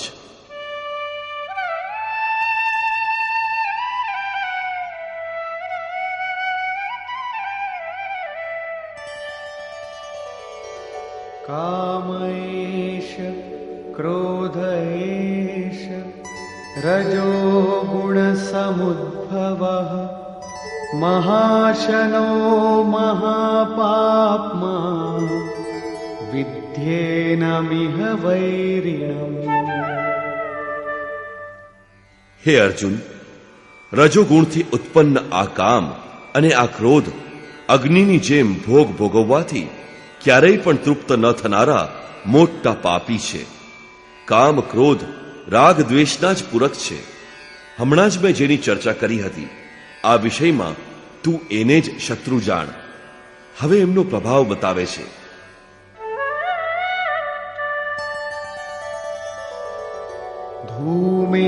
धूमेनाव्रियते वह्निः यथादर्शो मलेन च यथोल्बेनावृतो गर्भः तथा तेनेदमावृतम्. જેમ ધુમાડાથી અગ્નિ અને મેલથી દર્પણ ઢંકાઈ જાય છે, જેમ ઓરથી ગર્ભ ઢંકાયેલો રહે છે, ઠીક એ જ પ્રમાણે કામ ક્રોધ વગેરે વિકારોથી આ જ્ઞાન પણ ઢંકાયેલું છે. લીલું લાકડું સળગાવવાથી ધુમાડો જ થાય. અગ્નિ હોવા છતાં તે જ્વાળાનું સ્વરૂપ પકડતો નથી. મેલથી ઢંકાયેલા દર્પણ પર જે પ્રમાણે પ્રતિબિંબ સ્પષ્ટ નથી થતું, ઓરના કારણે જેમ ગર્ભ ઢંકાયેલો રહે છે, તે જ રીતે આ વિકારો હોવાથી પરમાત્માનું પ્રત્યક્ષ જ્ઞાન થતું નથી.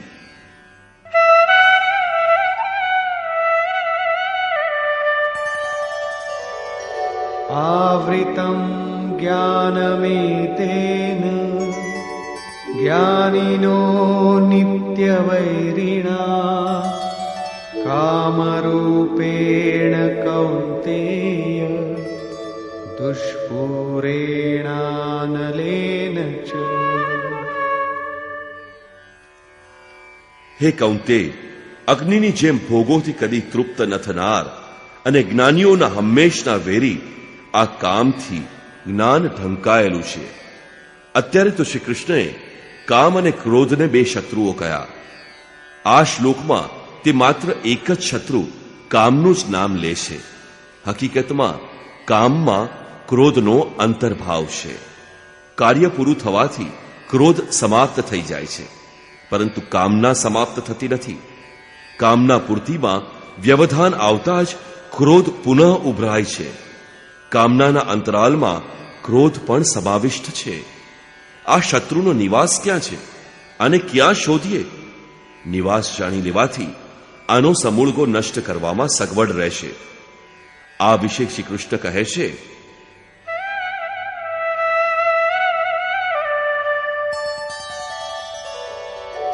ઇન્દ્રિયાણિ મનો બુદ્ધિ અસ્યાધિષ્ઠાનમુચ્યતે એતૈર્વિમોહયત્યેષ જ્ઞાનમાવૃત્ય દેહિનમ.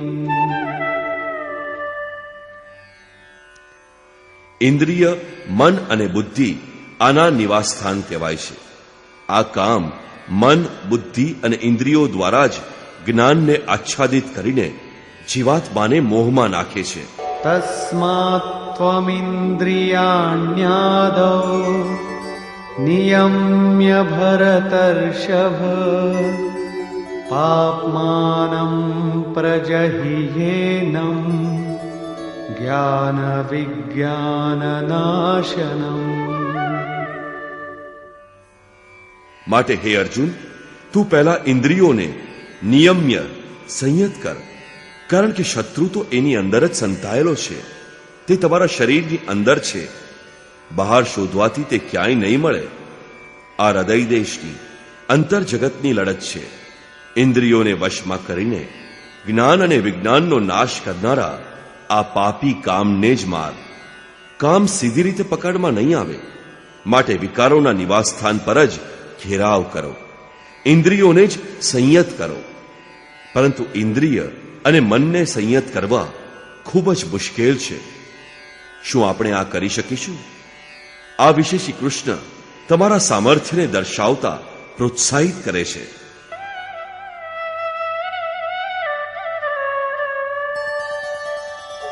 ઇન્દ્રિયાણિ પરાણ્યાહુઃ ઇન્દ્રિયેભ્યઃ પરં મનઃ મનસસ્તુ પરા બુદ્ધિઃ યો બુદ્ધેઃ પરતસ્તુ સઃ.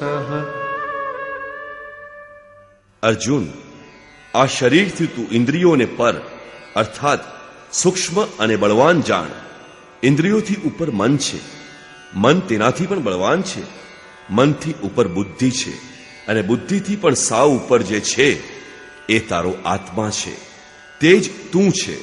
માટે ઇન્દ્રિયો, મન અને બુદ્ધિનો નિરોધ કરવા તું સક્ષમ છે.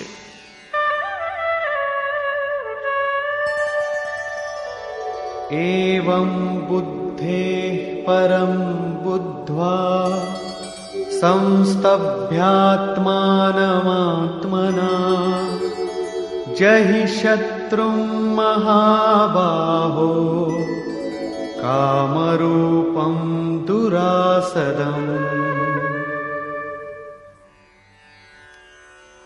આ રીતે બુદ્ધિથી ભિન્ન અર્થાત સૂક્ષ્મ અને બળવાન પોતાના આત્માને જાણીને, આત્મબળ સમજીને, બુદ્ધિ દ્વારા પોતાના મનને વશમાં કરી અર્જુન, આ કામરૂપી દુર્જય શત્રુને માર. પોતાની શક્તિને સમજીને દુર્જય શત્રુને તું માર. કામ એક દુર્જય શત્રુ છે. ઇન્દ્રિયો દ્વારા એ આત્માને મોહિત કરે છે. તો પોતાની શક્તિને સમજીને, આત્માને બળવાન સમજીને કામરૂપી શત્રુને માર. કહેવાની જરૂર નથી કે આ શત્રુ આંતરિક છે અને યુદ્ધ પણ અંતરદેશમાં જ છે. નિષ્કર્ષ: મોટાભાગના ગીતાપ્રેમી વ્યાખ્યાનકારોએ આ અધ્યાયને કર્મયોગ નામ આપ્યું છે. તેમણે કર્મના મહત્વનું પ્રતિપાદન કરી તેમાં કર્મ વિશે જિજ્ઞાસા જાગૃત કરી અને આ અધ્યાયમાં તેમણે કર્મને પરિભાષિત કર્યું કે યજ્ઞની પ્રક્રિયા જ કર્મ છે. નક્કી છે કે યજ્ઞ કોઈક નિર્ધારિત દિશા છે. તેના સિવાય કોઈ પણ ક્રિયા કરીએ તો તે આ લોકનું બંધન છે. શ્રી કૃષ્ણ જેને કહે છે તે કર્મ મોક્ષ્ય સે શુભાત, સંસાર બંધનથી છુટકારો દેવડાવનાર કર્મ છે. શ્રી કૃષ્ણએ યજ્ઞની ઉત્પત્તિ બતાવી, તે શું આપે છે તેની વિશેષતાઓનું વર્ણન કર્યું. યજ્ઞ કરવા ઉપર ભાર મૂક્યો. તેમણે કહ્યું કે આ યજ્ઞની પ્રક્રિયા જ કર્મ છે. જેઓ તેમ નથી કરતા તેઓ પાપી આરામની ઈચ્છાવાળા વ્યર્થ જીવન જીવે છે. અગાઉના મહર્ષિઓ પણ તે કરીને જ પરમ નૈષ્કર્મ્યની સિદ્ધિને પામ્યા છે. તે આત્મતૃપ્ત છે. તેમના માટે કર્મની આવશ્યકતા નથી. છતાં પણ પાછળવાળાઓના માર્ગદર્શન માટે તેઓ યોગ્ય પ્રકારે કર્મમાં લાગ્યા રહે છે. આ મહાપુરુષો સાથે શ્રી કૃષ્ણએ પોતાની સરખામણી કરી કે મારે પણ હવે કર્મ કરવાનું કોઈ પ્રયોજન નથી, પરંતુ હું પણ પાછળવાળાઓના હિત માટે જ કર્મમાં રચ્યો રહું છું. શ્રી કૃષ્ણએ પોતાનો સ્પષ્ટ પરિચય આપ્યો કે તે પણ એક યોગી હતા. તેમણે કર્મમાં પ્રવૃત્ત સાધકોને ચલાયમાન નહીં કરવાનું કહ્યું, કેમ કે કર્મ કરીને જ તો સાધકે સ્થિતિ પ્રાપ્ત કરવાની છે. જો નહીં કરે તો તે નષ્ટ થઈ જશે. આ કર્મ માટે ધ્યાનસ્થ થઈને યુદ્ધ કરવાનું છે. આંખ બંધ હોય, ઇન્દ્રિયોના સંયમથી ચિત્તનો નિરોધ થાય તો યુદ્ધ કેવું? તે સમયે કામ, ક્રોધ, રાગ, દ્વેષ એ સૌ બાધક બને છે. આ વિજાતીય પ્રવૃત્તિઓનો પાર પામવો એ જ યુદ્ધ છે. આસુરી સંપત્તિ, કુરુક્ષેત્ર વિજાતીય પ્રવૃત્તિને ધીરે ધીરે કાપતા જઈ ધ્યાનસ્થ થતા જવું એ જ ખરું યુદ્ધ છે. હકીકતમાં ધ્યાનમાં જ યુદ્ધ છે. આ જ આ અધ્યાયનો સારાંશ છે, જેમાં ન કર્મ બતાવ્યું ન યજ્ઞ. જો યજ્ઞ સમજાઈ જાય તો કર્મ સમજમાં આવશે. હજી તો કર્મને સમજાવવામાં જ નથી આવ્યું. આ અધ્યાયમાં ફક્ત સ્થિતપ્રજ્ઞ મહાપુરુષના પ્રશિક્ષણાત્મક ભાગ ઉપર જ ભાર મૂકવામાં આવ્યો છે. આ તો ગુરુજનો માટે ફક્ત નિર્દેશ છે. તેઓ કર્મ ન કરે તો પણ તેમને કોઈ ક્ષતિ નથી, અને તેમ નહીં કરવામાં તેમને પોતાને કોઈ લાભ પણ નથી. પરંતુ જે સાધકોને પરમ ગતિ હજી સાધ્ય કરવાની ઝંખના છે, તેમના માટે કશુંએ વિશેષ કહ્યું નથી. તો આ કર્મયોગ કેવી રીતે છે? કર્મનું સ્વરૂપ પણ સ્પષ્ટ નથી કે જે કરી શકાય, કેમ કે યજ્ઞની પ્રક્રિયા જ કર્મ છે. હજી સુધી તેમણે ફક્ત એટલું જ બતાવ્યું છે. યજ્ઞ તો બતાવ્યો જ નથી. કર્મનું સ્વરૂપ ક્યાં સ્પષ્ટ છે? હા, યજ્ઞનું યથાર્થ ચિત્રણ ગીતામાં અહીં જ મળે છે. સંપૂર્ણ ગીતા પર નજર નાખીએ તો બીજા અધ્યાયમાં કહ્યું છે કે શરીર નાશવાન છે, તેથી યુદ્ધ કર. ગીતામાં યુદ્ધ માટે આ જ મુખ્ય કારણ બતાવ્યું છે. આગળ જ્ઞાન યોગના સંદર્ભમાં ક્ષત્રિયોને માટે યુદ્ધ જ કલ્યાણનું એકમાત્ર સાધન બતાવ્યું છે, અને કહ્યું છે કે આ બુદ્ધિ તારા માટે જ્ઞાન યોગના વિષયમાં કઈ છે. કઈ બુદ્ધિ? એ જ કે હાર અને જીત બંને દ્રષ્ટિમાં લાભ છે એવું સમજીને યુદ્ધ કર. પછી ચોથા અધ્યાયમાં કહ્યું છે કે યોગમાં સ્થિત રહીને હૃદયમાં રહેલા પોતાના આ સંશયને જ્ઞાનરૂપી તલવારથી કાપી નાખ. તે તલવાર યોગમાં છે. અધ્યાય 5 થી 10 સુધી યુદ્ધ વિશે ચર્ચા સુદ્ધા નથી કરી. 11મા અધ્યાયમાં ફક્ત એટલું કહ્યું કે આ શત્રુઓ મારા દ્વારા પહેલેથી બારી નંખાયેલા છે. તું નિમિત્ત માત્ર બનીને ઊભો રહે, યશને પ્રાપ્ત કર. તે તારા હાથે માર્યા સિવાય પણ મરેલા છે. પ્રેરક થઈ જશે. તું આ મર્દાઓને જ માર. 15મા અધ્યાયમાં સંસાર સુવિરૂઢ મૂળવાળા પીપળાના વૃક્ષ જેવો કહ્યો છે, જેને અસંગતા રૂપી શસ્ત્ર દ્વારા કાપીને પરમપદને શોધવાનો નિર્દેશ મળ્યો. આગળના અધ્યાયમાં યુદ્ધનો ઉલ્લેખ નથી. હા, અધ્યાય 16માં અસુરોનું ચિત્રણ અવશ્ય છે, જે નરકગામી છે. ત્રીજા અધ્યાયમાં યુદ્ધનું વિશદ ચિત્રણ છે. શ્લોક 30 થી શ્લોક 43 સુધી યુદ્ધનું સ્વરૂપ, તેની અનિવાર્યતા, યુદ્ધ ન કરવા વાળાનો વિનાશ, યુદ્ધમાં મરી જનાર શત્રુઓના નામ, તેમને મારવા માટે પોતાની શક્તિનું આહ્વાન અને તેમને કાપીને ફેંકી દેવા ઉપર ભાર મૂક્યો છે. આ અધ્યાયમાં શત્રુ અને શત્રુનું આંતરિક સ્વરૂપ સ્પષ્ટ છે, જેના વિનાશની પ્રેરણા આપવામાં આવી છે. તેથી ઓમ તત્સદિતિ શ્રીમદ ભગવદ્ ગીતાસુ ઉપનિષત્સુ બ્રહ્મ વિદ્યાયા યોગ શાસ્ત્રે શ્રી કૃષ્ણાર્જુન સંવાદે શત્રુ વિનાશ પ્રેરણા નામ તૃતીયોધ્યાય. આ પ્રમાણે શ્રીમદ ભગવદ્ ગીતા રૂપી ઉપનિષદ તથા બ્રહ્મ વિદ્યા તથા યોગશાસ્ત્ર વિષયક શ્રી કૃષ્ણ અને અર્જુનના સંવાદમાં શત્રુ વિનાશ પ્રેરણા નામનો ત્રીજો અધ્યાય પૂર્ણ થાય છે.